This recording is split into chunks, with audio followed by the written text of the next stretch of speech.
I was looking through that book again, Death in the Afterlife, and I came across this page, The Immortal Soul. So it says here,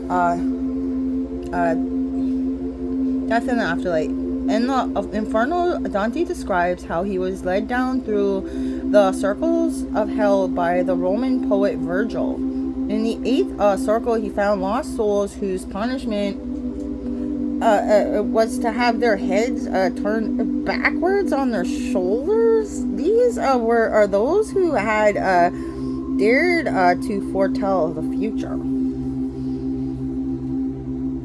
The living cell is, in a sense, immortal. It can replicate, producing a copy of itself.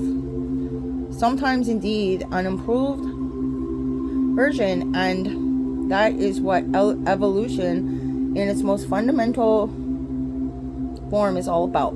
Bacteria and other unicellular organisms can go on reproducing forever,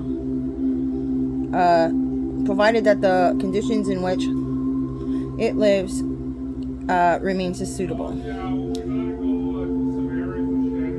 The pattern of a plant's growth, looked up in the nucleus of its seed or some other reproductive form, ensures a similar form of immortality. In higher forms of living organisms, the ovum and the sperm carry the message of life everlasting. But is there something else? Reference was made in chapter 1 to a principle of life. Although some modern biologists would prefer to deny it, there seems to be something more than mere chemical content in a living organism. And there is another something even more intangible. We human beings are aware of our existence and of our individual personalities, AHD characters. Most people even feel that that other animals have some degree of this awareness as well, although probably not as highly developed as our own. Is this sense of selfhood perhaps a manifestation of the principle of life, and should we call it the soul? So here it says the mortal soul. The concept of the soul, some kind of spiritual element that is distinct from the tangible body, is very old. It occurs even among the most primitive beliefs. The soul is generally regarded as an invisible substance that can be separated from the physical body, and is responsible for those phenomena that distinguish the living from the dead. And according to some beliefs, sickness and unconsciousness are due to the temporary absence of the soul from the body. Indeed, the Quran states that Allah takes back the soul not only at death, but every night during deep sleeping, returning it again at awakening. Human experience of dreams and out of the body phenomena, you gotta see page 129 for that. I gotta remember, write it down. Has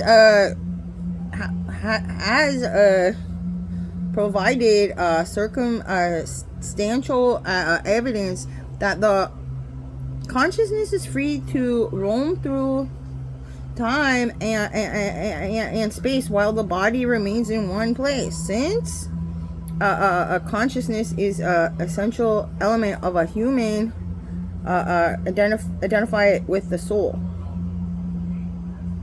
The element of a human body that is truly alive, it was an easy step to identify it with the soul.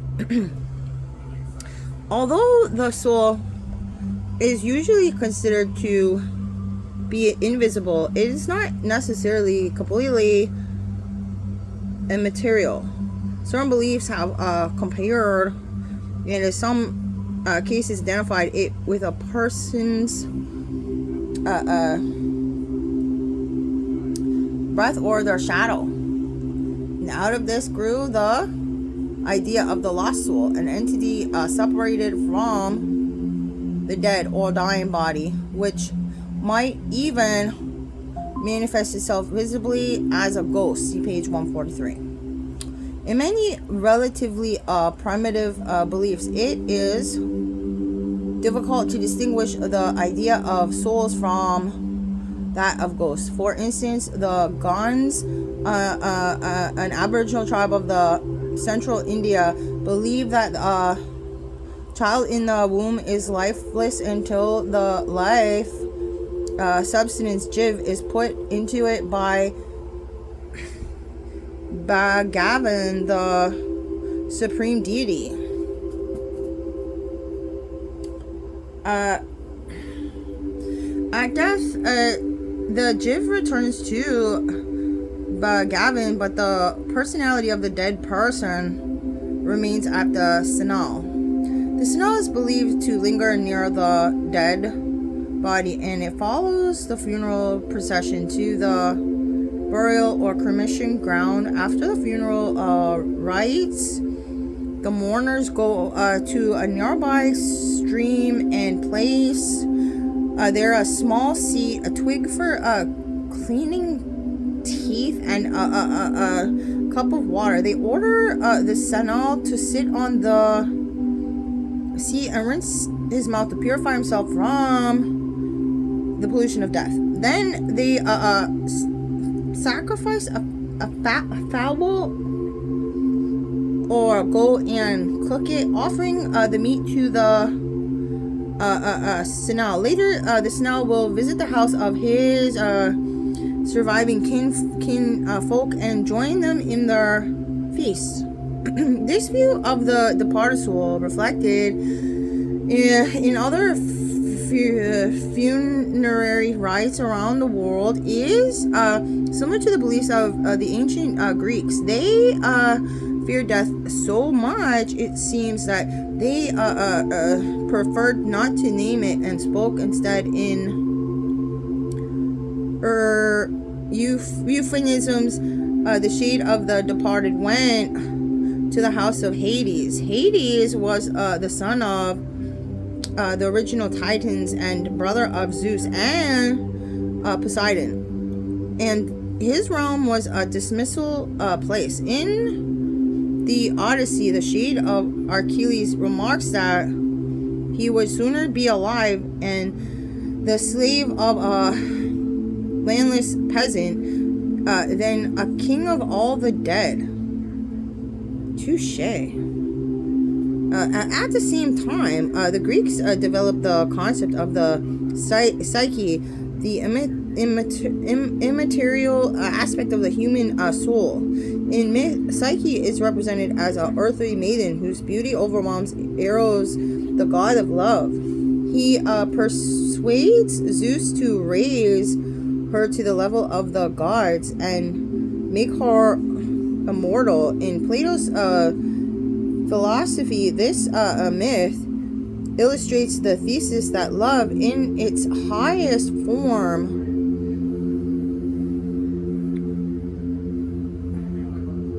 is an essential agent of the soul's development. The ancient Egyptians had a more complicated view of human nature. They thought the individual was made up of a number of separate constituents.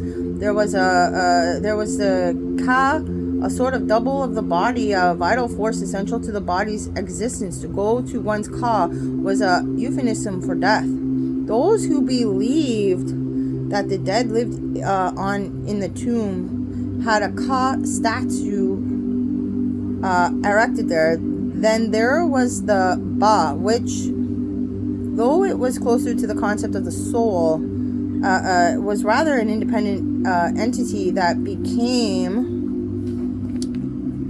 next page. Anyway, this part says here, in many relatively primitive beliefs, it is difficult to distinguish the idea of souls from that of ghosts.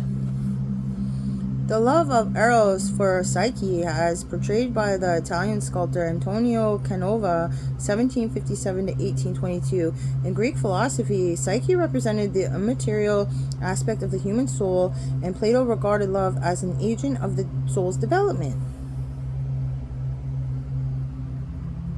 Huh, wow, interesting. Page 99. Oh, wait, what were you talking about again? Oh. And so it's an independent entity that became separated from the body at death, but remained close by. It was represented as a bird with a human head. Another important constituent was the heart, but it was seen as something more than the physical organ. It was sometimes known as God in man and was thought of as a recorder of the individual's conduct during life.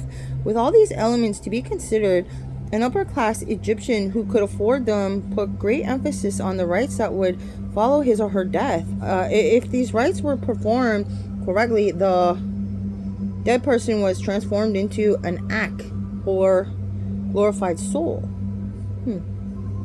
In the Hindu religion, the soul is known as Atman, but strict definitions of its nature vary greatly in the scriptural writings, and then various different.